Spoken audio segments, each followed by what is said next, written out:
katagal yung Google AdSense PIN? At gaano ba kaimportante yung Google AdSense PIN? Huwag alis dahil mauna ang ato ang topic karong adlaw.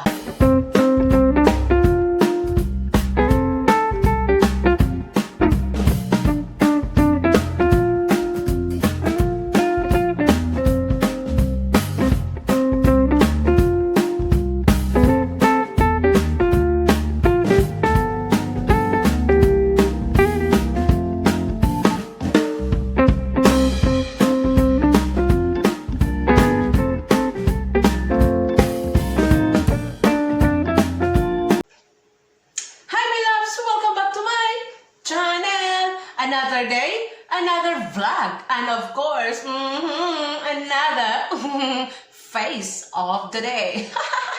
Huwag kalimutan mag-subscribe. Press the bell for notification para updated kayo sa pagmumukha ko. Don't forget to like, share, and comment para hindi yan mapanis yung mga lawa nyo dyan. Okay. Bago mo yan makuha yung pin-pin di Serapin di Cuchillo di Armacin, dapat, my love, makuha mo muna yung $10. Paano ba yan makuha yung $10? Naku, my love. Mahirapan ka talaga na makuha yung $10 kapag yung views mo nga. Katulad sa views ko, my love, nga. Nga yung views ko, my love. Sa madaling salita, kunti lang views. Hindi ako mahiya na aminin na, my love, kahit i-check mo yung channel ko, yung pinakamataas na views ko, my love, is 700 plus. Thank you. 700 plus lang, my love. Bakit naman ako mahiya? Hindi naman ako sikat na vlogger. Hindi naman ako artista. Kaya yun lang ang naaabot na nakakayanan ng video ko, my love.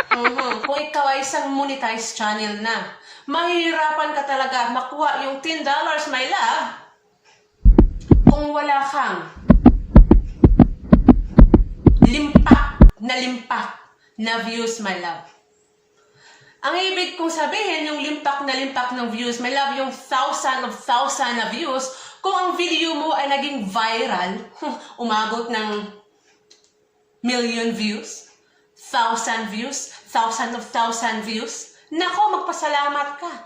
Pero kung ang video mo na singtulad ko, na kunti lang manood, okay lang yan, laban lang. Ayun na nga, mahirapan ka talaga makuha yung $10, my love. Dahil ang $10, yun ang talagang requirements ni Lolo para mabigyan ka ng PIN. Sa totoo lang, my love, nakuha ko yung $10 dahil sa mga kaibigan ko na hindi madamot. Na nagsishare sila sa mga panalangin nila, my love. Sa ilang blessing. Oh yes, aminin ko at hindi talaga ako mahiya, my love, na nakuha ko yung $10 dahil sa mga pa-eroplano nila. Ang ibig kong sabihin, yung pakulay at palipad. Iyon nga, pa-eroplano. Hindi ko na i-mention kung sino kayo. Alam mo kung sino ang tinutukoy ko. At alam ko ngayon na ikaw ay nanood sa video ko. Maraming salamat dahil kung hindi dahil sa inyo, hindi ko makuha si Pin-Pin di Serapin di Cuchillo di Armacin. Iyon na nga. Kung makuha mo na yung $10, my love, ayan na nga.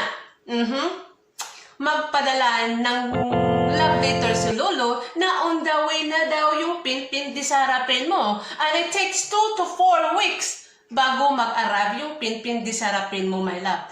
Pero kung hindi mo yan makuha si Pin-Pin di Serapin, my love, within 4 weeks na, my love, ay naku, kabahan ka na. Baka mali yung address na napunta. Baka nasa kapitbahay mo yan, my love. Kasi yan dyan niisip ko, my love, tama ba kayo yung address na binigay ko? Ayan pala, sa awa ni Diyos, dumating naman yung Pin-Pin di Serapin ko. Isa,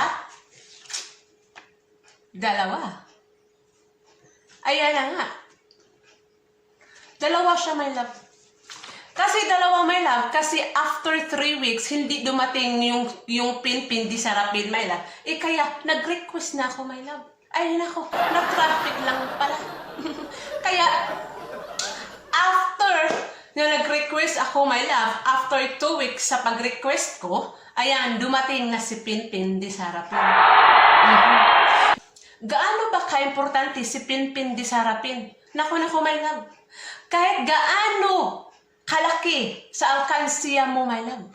Hindi mo talaga makuha yan, my love, kapag wala si Pinpin di Sarapin. Kailangan mong makuha, kailangan mo matanggap si Pin bago mo makuha yung kayamanan mo. Huh? Oo nga, aanhin ko naman yung Pin kung walang laman yung alkansya ko. Anyway, my love, yun, dumating si Pinpin di Sarapin, my love, after 2 weeks, my love. Yan nga. So, my love, wag na atat-atat, my love, kung kailan darating si Pinpin di Sarapin mo. Basta tama yung address na binigay mo, my love. Darating talaga yan sa inyo, my love. Antay-antay lang, my love. Dahil, baka na-traffic lang. Depende din yan, my love, kung saang lupalop ka sa mundo. Kung medyo traffic yung lugar mo, nako, aabutan ka talaga ng siyam-siyam, my love. Kaya kapag hindi pa dumating yung pin mo, ay nako, mag-request ka na, my love. Oy, kung magtanong ka kung paano mag-request ka, wag mo munang ilipat ang channel. Hindi pa ako tapos na magyaw-yaw dito. Saka mo na lang yung hanapin kung paano mag-request ng pin pagkatapos sa video na ito. Parang awa mo na. Okay? So, yun na nga, my love. Kapag hindi pa dumating yung si pin mo, my love, mag-request ka na. Mag-request ka na at alam mo ba, 3 beses ka lang pwede mag-request. So, after ng 3 beses, hindi dumating si Pinpin di Sarapin, pwede ka na mag-manual. Mag-manual ka na, my love. Yung mano-mano, di mano. Kung tanungin mo ako paano mag-manual, nako, hindi ko din alam yan. Kung pwede kang manood ng paano mag-manual ng PIN, pagkatapos sa vlog na ito, huwag mo muna akong iiwan, my love. Hindi pa ako tapos. Okay? So, yun na nga, my love. Yung PIN natin ay siya ang susi na magkasahod ka na kung makuha mo ang $130. Sa akin, my love, dito sa New Zealand, need kong kunin yung $130 bago ako magkasahod. Thank you. Pero huwag mawala ng pag-asa, my love. Kahit hirap tayo sa views, kahit pa-cents lang ang pumapasok sa atin, magpasalamat pa rin tayo dahil darating ang araw, hindi man ngayon, hindi bukas, darating ang araw, my love, na basta hindi gugunaw ang mundo, magkasahod tayo, tiwala lang. Sana itong video na ito, bimuta naman ko ay. Yan. Sana itong video na ito, my love, ay nakatulong ito sa inyo kahit medyo alam nyo na. So, yan na, my love. So, I am hoping na itong video ay nakatulong sa inyo at sana napasaya ko kayo at kahit konti, my love, ngumiti naman kayo dyan dahil be happy because health is out sa akong mga guwapa nga membra. Easy Rides Art, Villalin Pahinogon og sa akong bago nga membro, Publico Vlogs. Ayan, my loves, bisitahan lang channel, my loves, and their link is on description below. Alright. Yeah, and of course, shout out po sa nagpa-shout out si Dabawenia Turista. Ayan. Hello, my loves. Salamat sa imuhang walang sawang suporta sa akong dagway. Og si Amabel Curon. Ayan, day. At pastilan, day. Napampos na imuhang comment, day. Maupad yun nga ako ang pagbasa sa imong comment nga magpa-shoutout ka. So, akong gibisita ang imong balay day, Amabel Coron, murag mingaw-mingaw man dito. So, ayan. So, take care always day kung asa ka man gibutang sa Ginoo karon. So, ayan na po. So, my loves, thanks for watching. Remember, be happy because health is wealth. Bye!